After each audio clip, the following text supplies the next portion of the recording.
There's a man who had dinner with Obama, danced with Paris Hilton, gave Kim Kardashian a Ferrari, and yet you've probably never heard his name. He's not in Forbes, he's not Elon Musk, but for years, he had more access to money than any central bank or Silicon Valley billionaire. And he did it all for one reason: to impress his friends. Who the hell is this guy? Let me introduce you to someone who should have never had any power. And yet he ended up controlling billions. His name is Jho Low.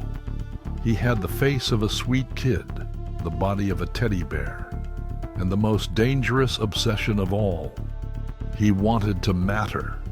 He wanted everyone to know his name, to never be forgotten. And to make that happen, he decided to steal an entire country. He had limitless ambition and built a web of corruption that pulled in Hollywood, Swiss banks, Gulf royals, even the Prime Minister of Malaysia. For years, his name hid in the shadows of global power. But today, it represents one of the biggest financial scandals in history, the 1MDB case. Stick around to see how a rich kid went from throwing parties with Leonardo DiCaprio and Paris Hilton to becoming the most wanted financial fugitive on earth. Born in 1981 in Penang, a quiet Malaysian city, Jho Low grew up in a wealthy family. His grandfather was a successful merchant. His father, Low Hock Peng, a businessman with political ties. But even as a child, he noticed something. Power looked different, walked different, moved in invisible ways. At 16, Jho moved to London to attend Harrow School, where he surrounded himself with billionaire heirs, Middle Eastern princes, and members of the global elite. His talent wasn't academic, it was social. At Harrow, he learned a skill that would change his life: how to build power networks, charm people into trusting him, and remain invisible while pulling the strings. The perception of power is power. He didn't have a throne. What he had was hunger for validation. And when he saw how the rich world worked, he began to build an illusion. He pretended to be royalty, sent fake letters with diplomatic seals, snuck into clubs with fake ambassadors. And no one, absolutely no one, questioned him. If that shocked you, subscribe now, because what's coming is even darker. You're about to see how Jho Low built a global web of deception, with consequences that still haven't been resolved. When he got into Wharton, yes, the University of Pennsylvania, the place that breeds Wall Street kings, he didn't have a dollar to his name. But he drove a rented Lexus, published finance articles that were plagiarized, and threw a birthday party that looked like something out of The Great Gatsby. Gold-printed invitations, DJs, lights, open bar. Nobody knew the check had bounced, but everyone left saying, "This guy is somebody." He quickly gained access to Asia's financial and political circles. He became the ideal middleman, met Arab billionaires, Abu Dhabi royalty, and started setting up shell companies. That's when he learned the lesson that would take him to the top and later drag him to hell. You don't have to be rich, you just have to look rich. After graduation, Jho returned to Malaysia with a plan: create a fake company, the Winton Group, and start selling high-level smoke and mirrors. One of his contacts just happened to be the stepson of the deputy prime minister. So Jho pulled a wild move. He landed him a massive investment, gave him all the public credit, and earned something more valuable than money: the trust of the most powerful man in the country. When that man became prime minister, Jho came back with an offer. Malaysia needs a sovereign wealth fund, just like the Emirates. I'll help you build it. In 2009, 1MDB was born. a fund meant to develop the country. But that ended up funding one of the largest scams in modern history. With full access to 1MDB, Jho made his first move.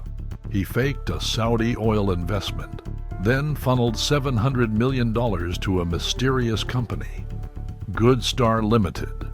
Jho Low held no official title, but he operated from the shadows. And who owned the company? No one. Officially, because it was held through bearer shares, which means whoever holds the physical paper owns the company. No trace, no names, and that paper was in Jho's hands. What followed was a scheme worthy of Scorsese. Fake joint ventures, shell companies, massive bonds issued by Goldman Sachs, billions siphoned into private accounts.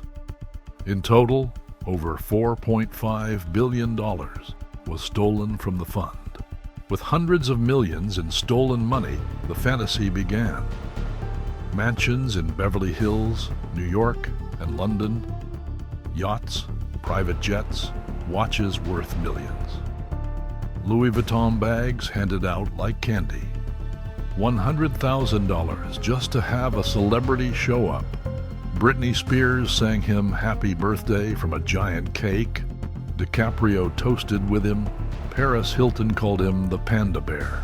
He even funded political campaigns in both Malaysia and the US. Everyone loved him because he paid for everything, but not with his money, with a nation's. His company, Red Granite Pictures, was investigated and forced to return millions. Everything was part of a massive money laundering operation. Jho didn't just want fame, he wanted respect. So, he used 1MDB money to fund a movie you definitely know, The Wolf of Wall Street. Ironic, isn't it? A movie about fraud, funded with stolen money by someone who lived like Jordan Belfort. Even DiCaprio thanked him publicly.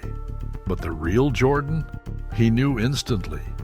Nobody spends like that with legal money. How did he launder the money? With cold, calculated precision. Shell companies with names resembling real firms, like BlackRock Commodities Global, endless transfers through tax havens, U.S. law firms shielding his identity, diplomatic protections from Malaysia's government. Result, $4.5 billion vanished. And for years, no one noticed. In 2015, one leaked email blew it all up. People protested. The country demanded answers. The 1MDB case didn't just destroy reputations, it brought down governments. Meanwhile, Jho Low disappeared. Prime Minister Najib Razak, Jho's closest ally, was charged with corruption. In 2018, he lost the election, was arrested, and sentenced to 12 years in prison. In his home, they found $28 million in cash, 500 designer handbags, watches worth more than buildings, and Jho vanished. Reports say he fled to China, Thailand, the UAE, even Cuba. Some claim he's hiding in China.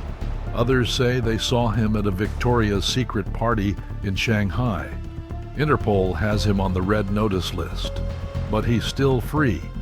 Legally, he was never part of 1MDB, just an informal advisor. The man who empowered him, already in jail, and the money, still missing. Theories abound. He's protected by China. He had facial reconstruction surgery. He bought citizenship in St. Kitts and Nevis or Cyprus. How does he stay hidden? Multiple passports, no digital trail, and countless suitcases full of cash. Was it luck, genius, madness? Today, the 1MDB case is studied in law, finance, and criminology programs at Harvard, Yale, and Oxford. Not as an ordinary fraud, but as the perfect financial crime, Jho Low proved you don't need weapons or violence or even political office. You just need to read the system and know which people to manipulate. So here's the question. Who holds more power? The one who rules officially, or the one pulling the strings in the dark? Let me know in the comments. And if you made it this far, you know what to do. Subscribe, hit the bell, share this story. Because the scariest part isn't that it happened, it's that it could happen again.